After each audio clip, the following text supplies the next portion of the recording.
Hello everybody, my name is AFHGaming and welcome to another episode of Everlasting Summer. Let's continue, shall we? I should carefully scout the area. A brick wall and its gates crowned with the Sovionic sign statues of pioneers standing on either side, and a road sign nearby showing the bus route number 4 and 10. Sovionic means owlet, okay? Oh, so my name is Semyon. The trip's talking a bit too long today. Sorry. I smirked. A person may start acting inappropriately in extreme situations. Something like that is probably happening to me right now. This place didn't look abandoned at all. No rust on the gates, no damage to the walls. Sovionic. What could have a name like that? Judging by the pioneer statues, it could be a kid's summer camp. Moreover, it appears to be open. Of course, the simplest explanation, logically speaking, explains nothing at all. The strange girl, the altered bus, summer, the pioneer camp. Thousands of theories went through my mind instantly, from alien abduction to lethargic sleep, from a hallucination to a time and space shift. None was worse than any other, but there was really no way to pick a single one. Then it occurred to me, I can try to make a phone call. I took out my cell phone and dialed the first number of my contact list. Whoops, no internet! But instead of a signal strength bar, the screen was showing a thick cross. Alright, there must be no signal in such a remote place. Though I cannot be the only one who came here. Buses don't drive themselves. I examined the bus from all the sides to make sure that there wasn't any hallucination. Bits of dirt on the bottom, some rust here and there, faded paint, and worn-out tires. No, this is definitely an ordinary Icarus. Yeah, exactly. The kind of bus which takes you to places beyond your understanding if you carelessly fall asleep. I gave a nervous chuckle. It came out by itself, sporadically, because this wasn't the right place or time to laugh. But where on earth is the driver? I cautiously sat down on the curb beside the bus and started to wait. My patience didn't last long. My anxiety seemed to have reached its peak, and I started to go slightly mad. In such a situation, anyone would have probably felt something similar. Aliens in parallel universes were gone from my imagination, leaving only void and darkness. Is this how everything will end? How will my life end? But I wanted to do so much more. There were so many things that I have to do that I had no time for yet. I was overwhelmed by the idea. This was definitely the end. Why? It's not fair. Surely I'm no worse than anyone else. God, why?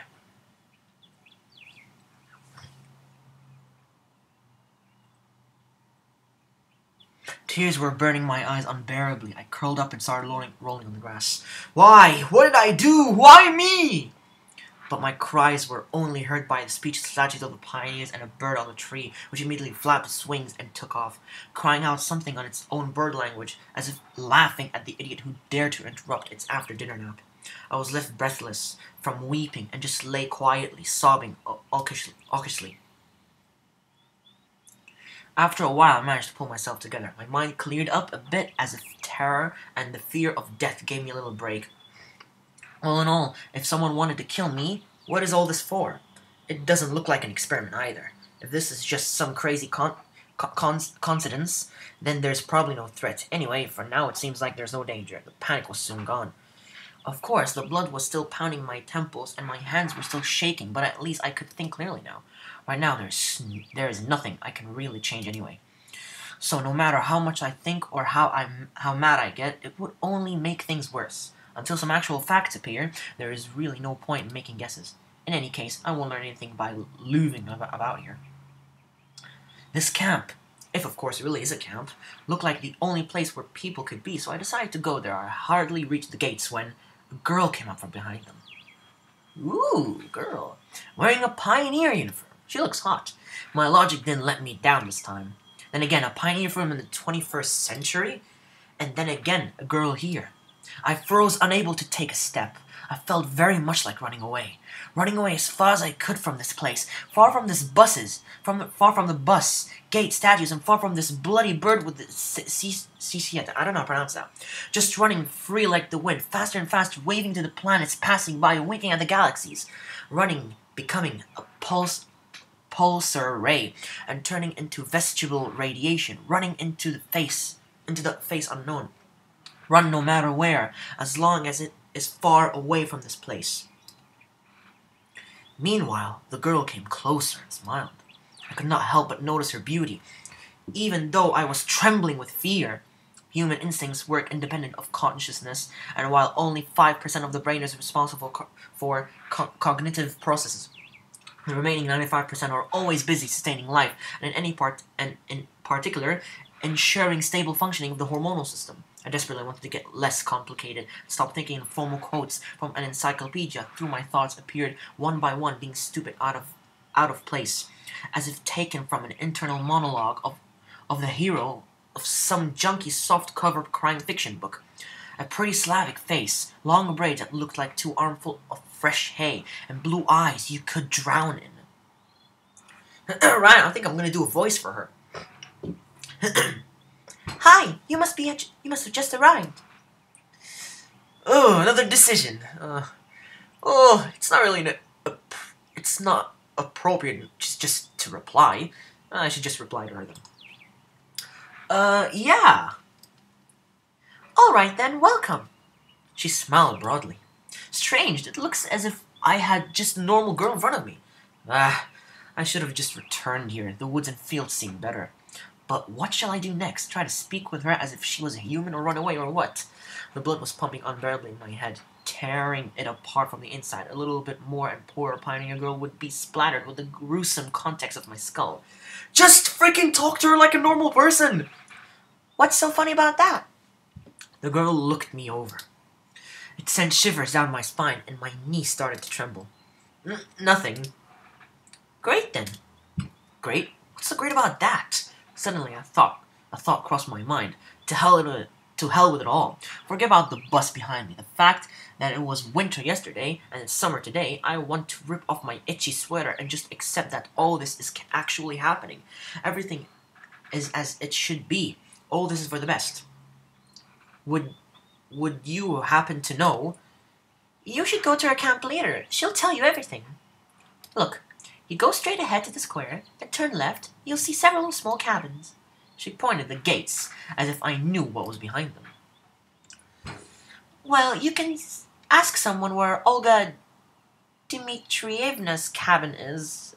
If I pronounce that right. Dmitrievna is a person's father's name. Huh? Put by Russian. That doesn't make any sense. Got it? Of course I didn't. Well, I've got to go now. The girl waved her hand at me and disappeared through the gates. It seemed as if to her I was something ordinary. All this show with the bus and the travels while awake or asleep were troubling only to me, while everything here is just the way it's supposed to be. Camp leader, pioneer uniform. What are they doing a historical reenactment here? I hope I won't find Lenin standing atop an armed car in the square. Who's Lenin? But even that would not surprise me right now. After standing alone for a while, I headed to the camp. A mere 50 meters ahead, a small one-story house popped out on the left side. The sign near the door said clubs. I was about to come closer. Another girl! When the door suddenly opened and a short girl wearing a pioneer uniform came out. Her pretty face gave me the impressions of one suffering for the fate and the whole of mankind with a truly universal sorrow. As soon as she saw me, the girl froze, as if frightened. I froze too, considering what was the best to do, to approach first or wait until she showed some initiative. Or maybe run after all. Although this last option was constantly being suggested only by my self-presentation instinct. At least that's what I'd like to believe. Not the worst human instinct, but far from the most logical. If this instinct played poker against deductive abilities, the outcome would be predetermined. And those deductive abilities, or at least their semblance, were hinting to me that there was no need to be afraid of this girl. And a teenage girl appears. Suddenly, somebody jumped out of nearby bushes. A girl wearing a bright red t-shirt with USSR written on it. Such a perfect reproduction of the age. She looked quite short from a distance, and was probably younger than both of the Pioneer girls, the one at the gates and this girl at the door of the clubs. At last I decided to come closer, but the USSR, as I called her in my mind, jumped towards the first girl and started telling her something, while wildly waving her arms. The other girl in turn seemed confused and lowered her gaze, remaining silent. I would have probably continued to observe their amusing dialogue, but the USSR suddenly pulled out something in her pocket and started waving in front of the first girl's face. It's a grasshopper! This something turned out to be a grasshopper. Eee! The first girl squealed. She must not be keen on insect, as she instantly rushed off towards the place where Lenin presumably made his speech about the workers and appeasement revolution. That is to say, towards the square. The USSR glanced at me grimly, playfully, and dashed after her. Not a bad start to the day. I have absolutely no clue where I am besides that there are some kids here role-playing as pioneers. And as far as I can tell, this place is located thousands of kilometers away from my home. It might even be different in reality. And this was indeed a reality. I mean, everything around me seemed so real, with a little embellishment, that I was starting to think that, in fact, my previous life could have been just a dream. And what am I supposed to do now? I was picking at the cracked paving stones with my shoe and started aimlessly at the club's building. Just a few more seconds before I have to come up with some decision. That's when I recall myself rolling on the grass weeping. I cringed in disgust. Perhaps it's another instinct. When all energy for whimpering and self-pitying is used up, the body either goes into hibernation or mobilizes its reserves. Mine seemed to have chosen the second option because out of the blue, I found the determination to figure out what was going on. And in order to do that, I had to act like a man, like a human, to maintain the dignity of a representative of my own world. I followed the path to the left and the right side, of which stood small cabins, apparently the homes of the local pioneers. Actually, they looked quite cozy from the outside. Even though I was born in the Soviet Union, I had never been part of the children's organizations, neither the pioneers nor even the younger October children. I imagined the daily life of a typical pioneer a bit differently. Huge barracks with long rows of metal bunks, wake-up call at 6 o'clock, played by a siren, 1 minute to make your bed, then join the formation of the drill square. Or wait, could I be confusing it with something else? Suddenly something struck me in the back. I staggered, but remained on my feet, turned around, and prepared to fight heroically for my life. Whoa! But all I found was another girl standing before me. My mouth hung open in surprise. Okay, what voice should I do for her? Pick your jaw up off the floor, off the ground. That's a good voice. I closed my mouth. The same pioneer uniform, but the way she was wearing it looked like, let's say, provocative. Like all the girls I had met before, this was rather cute, but her overly arrogant expression killed any desire to get to know her better. New here, are you? Fine, see ya. She threw a threatening glance at me and walked past. I waited for the pioneer girls to turn the corner. Who knows what else might have happened, but no. The most interesting thing was that even this hostile girl seemed completely normal to me. She did not even give a feeling of some deadly danger. Except maybe the danger of getting punched in the nose. I wouldn't want to do that. At least I managed to make it to the square. There was no Lenin on an armored car, although one could easily expect something like that after all this happened. Who is Lenin, anyways? Instead, however, a monument to a certain comrade towered in the middle of the square. The letters on the passerella said, Genda. Must be some big figure in the party. There was some small bench to the sides. It's quite pleasant here. Where did that girl tell me to go? To the left or to the right? To the left, to the right, to the left, to the right, to the right. And why am I going there anyway? Alright, I've decided to pretend to be normal, so to the right. I think she said to the left first. Through a small grove. I came out at a pier. I must have taken the wrong turn. Hey, wrong way! Oh, it's her again. I turned towards the voice. Whoa! You swimming, girl? The first girl stood before me. Now, what did I tell you? Take a left at the square, wasn't it? I knew it! She had changed from her pioneer uniform into a bikini. Oh, I still haven't introduced myself. My name is Slavia. Actually, my full name is Slaviana, but everyone calls me Slavia. So you can too? Yeah. I still felt a bit confused, so I could not come up with more meaningful answers. And what's your name? It felt like she could see right through me. Semyon. Nice to meet you, Semyon. Alright, I'm almost done here. Could you wait here a minute? I'm going to go change while we'll go to Olga Dmitrievna together. Agreed? Agreed. After this exchange, she ran off. I sat in the pier and let my feet hang into the water. I was wearing heavy winter boots, but in such weather, there was nothing wrong in getting my feet wet. Furthermore, it let me cool myself a little. Looking at the river, I was brainstorming and processing everything that has happened. If this is some kind of conspiracy, it's a weird one, even too friendly at times. No, it really looks more like a random event. Some entirely incomprehensible random event. Shall we go? And back to her uniform. Slavia was standing beside me, dressed in the pioneer uniform again. Let's go. I've been here for a very short time, but all these people I've met, she looks like the least suspicious. I agree. However, this fact is already suspicious itself. We walked to the square. And the two girls there. The USSR girl and the girl who hit me at the back were chasing each other. And that's some kind of game they're playing? Olyana, enough running. I'll tell everything to Olga Dmitrievna. Aye, Captain. I need to do a teenage voice for her. I decided not to question Slavia for a while about what was going on with the local resident. Better meet with this mysterious Olga Dmitrievna first. Sounds like she's the boss around here. We walked past the rows of almost identical cabins, some of which looked like fat beer barrels, while others looked more like household sheds. Finally, Flavia stopped in front of a smallish, one-story cabin. It looked like an artist painting.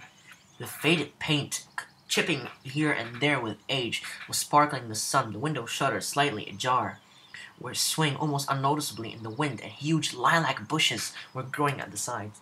It seemed as if this ramshackle hut was drowning in a storm of purple silk, and the lilacs, like some elemental force, were inexorably destroying the troops' leader's house. What are you standing around here for? Let's go! Slavia snapped me out of my daydreaming. And stop teasing Lena already. Whoa! What the hell is that? Rena? Sounds like there's someone inside. Indeed, a moment later the door swung open and Olyana ran out of the dashed past with the same mischievous grin. The pigtailed girl came out next. Don't let it bother you again. Don't let her bother you, Lena. So her name is Lena. Gotta be thankful it's not Rena, at least. But I don't. Instead of finishing her sentence, she blushed and quickly headed towards the square. For some reason, I felt like turning and following her with my eyes, but Slavia said, Come. We entered the cabin. Inside it looked something similar to what I'd imagined. 2 beds, a table, a couple of chairs, a simple carpet on the floor wardrobe. Nothing special, but at the same time, it felt home-like and cozy, although this room was almost in the same state of disorder as my own flat. Wow. Okay, now she's an adult. The girl standing near the window appeared to be about 25 years old. Nature had obviously gifted her with a pretty face and a good body. Watch your words, my friend. At least one thing can keep you happy in this Padano. I don't know how to pronounce that. Locals are beautiful. You're finally here. Excellent. My name is Olga Dmitrievna. I'm the camp leader. Nice to meet you. I'm Semyon. I decided to talk as if I wasn't surprised by anything that was going on. She came closer. We've been expecting you since early morning.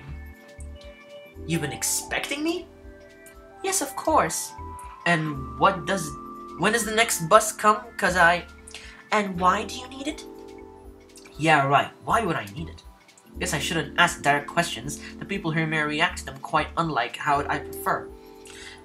And I doubt I get any answers. No reason, just curious. By the way, where are we exactly? Our mailing address, I mean? I wanted to send a letter to my parents to tell them I just got here. Fine. For some reason I had the despite idea that if I played along, I would find something out. Oh, but your parents called just half an hour ago. Send their regards to you. Now that's a surprise. So can I call them? Because I forgot to tell them something before I left. No. Just, no, that's your answer? She gave me a sweet smile. Why not? We don't have a phone here. Okay, guys, it seems that this should be the end of part 2. Thank you very much, guys, so much for watching. Leave a like if you enjoyed, subscribe to join the AFH Army, and I'll see you all in my next video.